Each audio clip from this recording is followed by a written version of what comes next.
اعوذ باللہ من الشیطان الرجیم بسم اللہ الرحمن الرحیم۔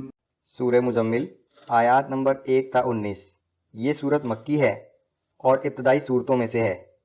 آیات نمبر 1 تا 19 میں رسول اللہ صلی اللہ علیہ وآلہ وسلم کو رات کے وقت نماز میں خوب ٹھہر ٹھہر کر قرآن پڑھنے کی تاکید کی گئی ہے کہ یہ مستقبل کی ذمہ داریوں کو پورا کرنے میں معاون ثابت ہوگا۔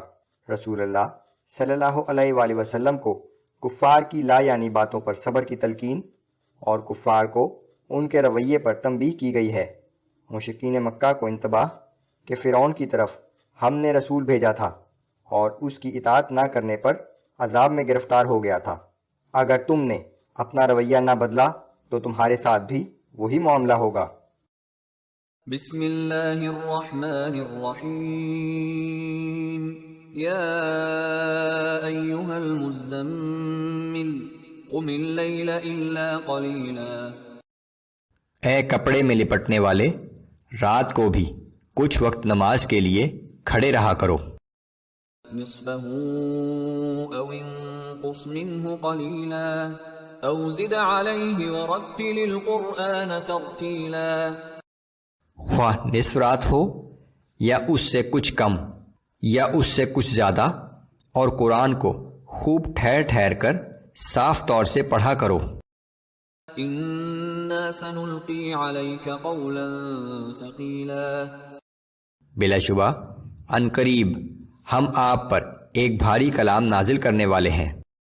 ان ناشئة اللیل ہی اشد وطئا واقوم قیلا۔ در حقیقت رات کو کچھ سونے کے بعد اٹھنا نفس پر قابو پانے کے لیے بہت کارگر اور قرآن ٹھیک پڑھنے کے لیے بہت موزوں ہے۔ ان لک فی النہار سبحا طویلا۔ بے شک دن کے اوقات میں تو آپ کے لیے بہت سی مصروفیات ہیں۔ واذکر اسم ربک وتبتل الیہ تبتیلا۔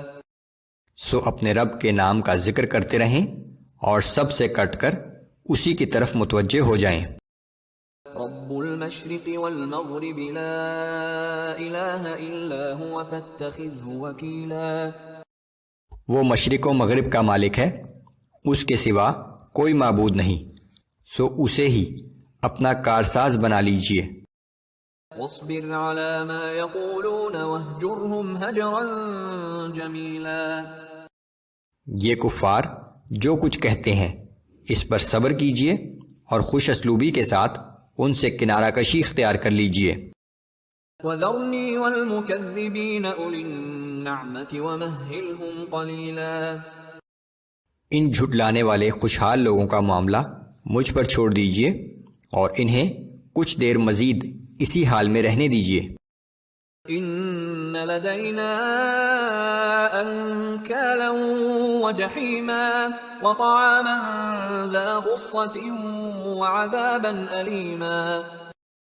ہمارے پاس ان کے لیے بھاری بھیڑیاں ہیں اور جہنم کی بھڑکتی ہوئی آگ ہے، مزید یہ کہ حلق میں پھنس جانے والا کھانا اور دردناک عذاب ہے۔ یوم ترجف الارض والجبال وکانت الجبال کثیبا مہیلا۔ یہ وہ دن ہوگا جب زمین اور پہاڑ لرز اٹھیں گے اور پہاڑ ذرات بن کر ریت کے ٹیلوں میں بدل جائیں گے۔ انا ارسلنا الیکم رسولا شاہدا علیکم کما ارسلنا الی فرعون رسولا۔ ہم نے تم لوگوں کی طرف اسی طرح ایک رسول کو گواہ بنا کر بھیجا ہے جس طرح ہم نے فرعون کی طرف ایک رسول بھیجا تھا۔ فعصى فرعون الرسول فأخذناه أخذا وبيلا۔ پھر فرعون نے اس رسول کی نافرمانی کی تو ہم نے اسے بڑی سختی کے ساتھ پکڑ لیا۔ فكيف تتقون إن كفرتم يوما يجعل الولدان شيبا السماء منفطر به۔ سو اگر تم کفر پر قائم رہے تو اس دن کے عذاب سے کیسے بچ سکو گے جو بچوں تک کو بوڑھا کر دے گا، جس دن کی سختی سے آسمان پھٹ جائے گا۔ كان وعده مفعولا یہ اللہ کا وعدہ ہے جو پورا ہو کر رہے گا۔ إن هذه تذكرة فمن شاء اتخذ إلى ربه سبيلا بے شک یہ قرآن سراسر نصیحت ہے، تو جو شخص چاہے اس پر عمل پیرا ہو کر اپنے رب تک پہنچنے کا راستہ اختیار کر لے۔